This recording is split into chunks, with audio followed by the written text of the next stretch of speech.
बहुत अरसे पुरानी बात है, मैं उस वक्त लखनऊ ही में रहता था। मुझे मेरे बाद दोस्तों ने आकर बताया कि लखनऊ में बायोकेमिस्ट्री की एक इंटरनेशनल कॉन्फ्रेंस हो रही है। उसमें अमेरिका से एक साइंटिस्ट आए हुए हैं, प्रोफेसर जॉर्ज ऑर्डल। वो आपसे मिलना चाहते हैं, इस्लाम के बारे में कुछ बात करना चाहते हैं। मैंने कहा कि ज़रूर। वक्त तय हो गया और वो मेरे पास उन दोस्तों के साथ आए। तो मैं मेंटली प्रिपेयर अपने को कर रहा था उनके आने से 2-4-5 मिनट पहले कि उनसे इंशाअल्लाह इस्लाम के बारे में कुछ बात करूँगा और इस्लाम और साइंस के जो रिलेशन है उस मौजू पर उनसे कुछ डिस्कशन करूँगा, कुछ सीखूँगा, कुछ सिखाऊँगा। लेकिन जब वो आए तो वो साइंटिस्ट कहीं से नहीं लग रहे थे, वो एक महंत और एक साधु और एक सन्यासी लग रहे थे। सर से पैर तक सैफ्रॉन कलर के धोती में थे, सर मुड़ा हुआ था और गले में एक क्या कहते हैं उसको, माला नहीं, वो जो हाँ रुद्राक्ष वो पड़ा हुआ था। उसको देखकर मैं समझा कि अरे ये तो हरे रामा हरे कृष्णा मिशन की अलामत है। खैर बातचीत शुरू हुई तो मैंने उनसे कहा कि आप ज़रा पूरी तफसील से अपने बारे में बताइए और ये भी कि हरे रामा हरे कृष्णा मिशन से आपने क्या सीखा। मैं तो एक इस तालिब इल्म हूँ, जो चीज़ मिले अच्छी मिले मैं हर जगह से सीखना चाहता हूँ। तो उन्होंने कहा कि मैं 4 महीने बेंगलोर में हरे रामा हरे कृष्णा के मिशन में रहा हूँ। साईं बाबा के अंडर में मैंने ध्यान और ज्ञान सीखा, मंत्रों का जाप सीखा, आध्यात्मिकता की शिक्षा ली। तो मैंने कहा कि बहुत खुशनसीब हैं आप। ये बताइए कि अगर आपसे मैं कहूँ कि एक सेंटेंस में आप ब्रीफली मुझे बता सकें कि क्या असल गिफ्ट आपको वहाँ से मिला। तो उन्होंने कहा कि बहुत आसान लफ्ज़ों में मैं ये कह सकता हूँ कि कोई इंसान कामयाब उस वक्त तक नहीं हो सकता जब तक कि वो अपनी ह्यूमन नेचुरल डिज़ायर्स को टोटली क्रश न करे। समझ रहे हैं ना आप? No human being can ever succeed until and unless he will be able to crush his natural desires totally. मैंने उनसे पूछा कि ब्रदर जॉर्ज आप कहाँ के रहने वाले हैं अमेरिका में? तो उन्होंने कहा मैं शिकागो में रहता हूँ। मैंने उनसे पूछा शिकागो की पॉपुलेशन में कितने % लोग हैं आपके ख़्याल में जो अपनी फितरी ख्वाहिशात को, नेचुरल डिज़ायर्स को 100% क्रश कर सकते हैं? कितने लोग होंगे शिकागो में? तो कई मिनट सोचने के बाद कहा कि मैं नहीं समझता कि 2 या 3 लोगों से ज़्यादा शिकागो की मिलियंस की आबादी में ऐसे लोग मैं ढूंढ पाऊंगा जो अपनी नेचुरल डिज़ायर्स को हमेशा के लिए कुचल दें। और जब तक वो कुचलेंगे नहीं तब तक निर्वाण नहीं हो सकता। मैंने कहा कि ये जो प्रिस्क्रिप्शन है, ये जो ट्रीटमेंट है, शिकागो जैसे शहर में 2 लोग या 3 लोग इंक्लूडिंग योरसेल्फ अगर ये कर पाएँ, इससे वर्ल्ड पीस कायम हो जाएगा, इससे यूनिवर्सल ऑर्डर ठीक हो जाएगा। कहेंगे नेवर, सवाल ही पैदा नहीं होता।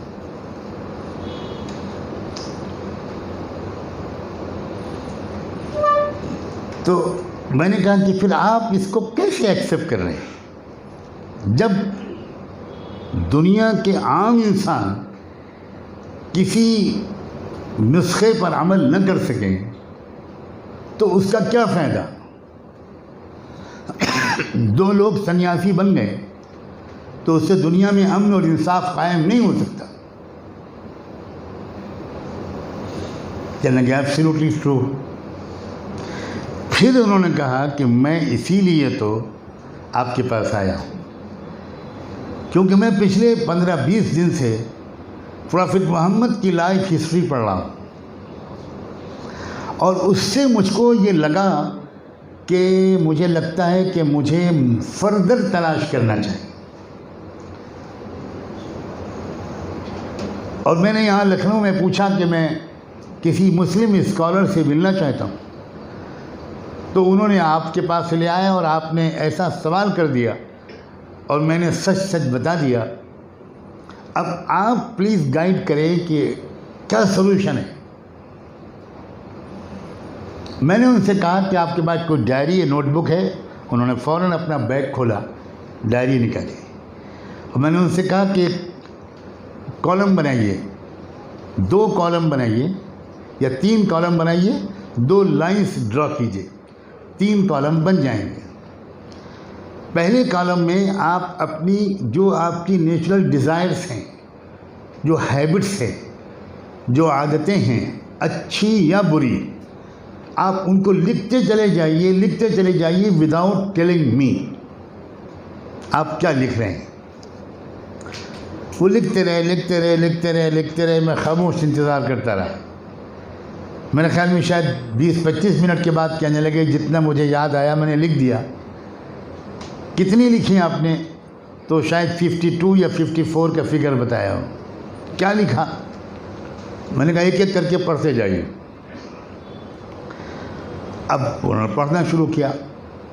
पंक्चुअलिटी, ट्रूथफुलनेस, स्टेडफास्टनेस, सब्र, discipline, organisation, management, mismanagement, love, hate, respect, disrespect वगैरह वगैरह। मैंने कहा अब आप ऐसा कीजिए कि हर हैबिट या डिज़ायर के सामने आप उसको अगर पसंद करते हैं तो टिक कर दीजिए, अगर आप नापसंद करते हैं, डिसलाइक करते हैं, तो उसको आप क्रॉस कर दीजिए। बस इतना कीजिए, मुझे न बताइए। चुपचाप वो लिखते रहे, कहीं टिक करते हुए नज़र आते थे, कहीं क्रॉस करते हुए। जब पूरा कर चुके तो मैंने कहा कि अब आप मुझे न बताइए कि किस चीज़ को आपने लाइक किया और किस चीज़ को आपने डिसलाइक किया। मुझे अब आप एक हैबिट या अपनी डिज़ायर पढ़ते रहिए। मैं आपको बताऊंगा कि इस्लाम किस चीज़ को लाइक करता है, इस्लाम किस चीज़ को डिसलाइक करता है, किस सिलसिले में इस्लाम इनकरेज करता है, किस सिलसिले में इस्लाम डिसकरेज करता है। तो वो बोलते गए, मैं बोलता गया। वो मेरे कहने के मुताबिक इस्लाम वाले कॉलम में टिक करते रहे या क्रॉस करते रहे। जब सब हो गया मैंने कहा ज़रा कंपेयर कीजिए, जिस चीज़ को आपकी फितरत ने, आपके स्वभाव ने, आपके कॉन्शियस ने जिस चीज़ को लाइक किया, आगे देखिए इस्लाम उसको लाइक करता हुआ नज़र आता है या डिसलाइक। और जिस चीज़ को आपके ज़मीर ने डिसलाइक किया, अब अगले कॉलम में देखिए कि इस्लाम उसको डिसलाइक करता है या लाइक करता है।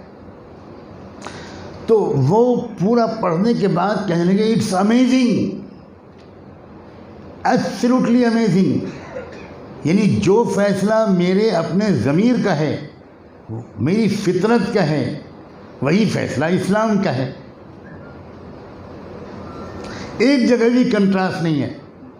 कोई ऐसी चीज़ जो आपकी फितरत पसंद करती हो नहीं सकता कि इस्लाम उसको नापसंद करता हो।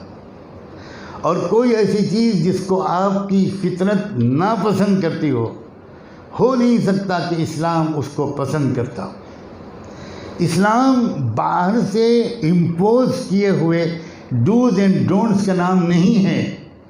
इस्लाम आपके अंदर की आवाज़ है। इस्लाम फितरत की आवाज़ है।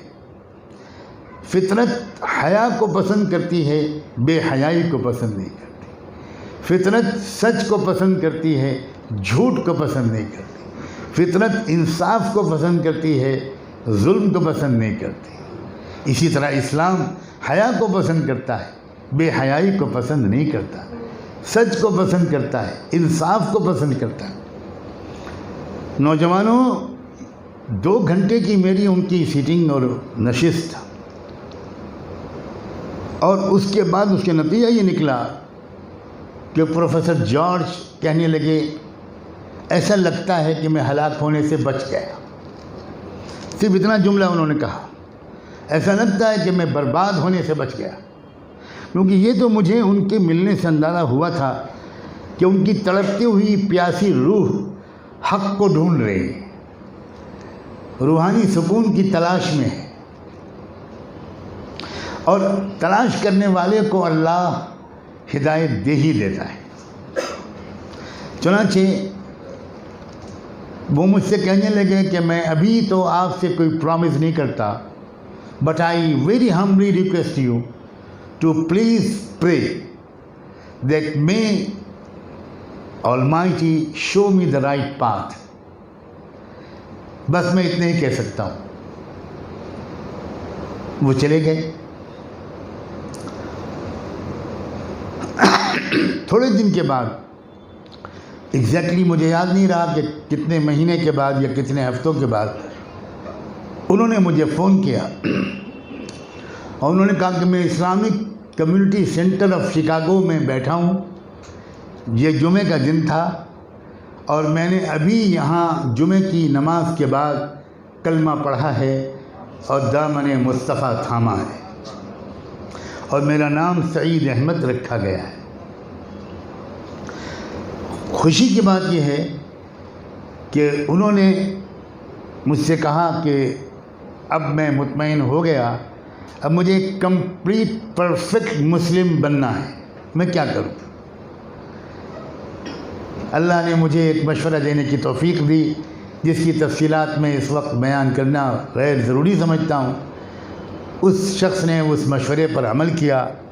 चंद महीने वो ऐसी जगह पर जाकर रहे वो प्रोफेसर, जहां अल्लाह ने उस शख्स की बेहतरीन तरबियत की, और अगले शायद 1 साल के बाद रमज़ान मदीने में गुजारने के लिए अल्लाह ने मुझे वहाँ पहुँचाया, और प्रोफेसर जॉर्ज मदीने में रमज़ान गुजारने के लिए वहाँ आए, प्रोफेसर सईद।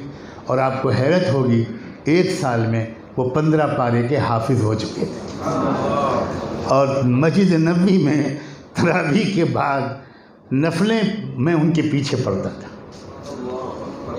बहुत इसरार किया कि आप, मैंने कहा ना, देखो मेरी उम्र ज़्यादा है, मैं उस वक्त 25-30 साल का हो चुका हूँगा, और आपकी उम्र अभी 1 साल है।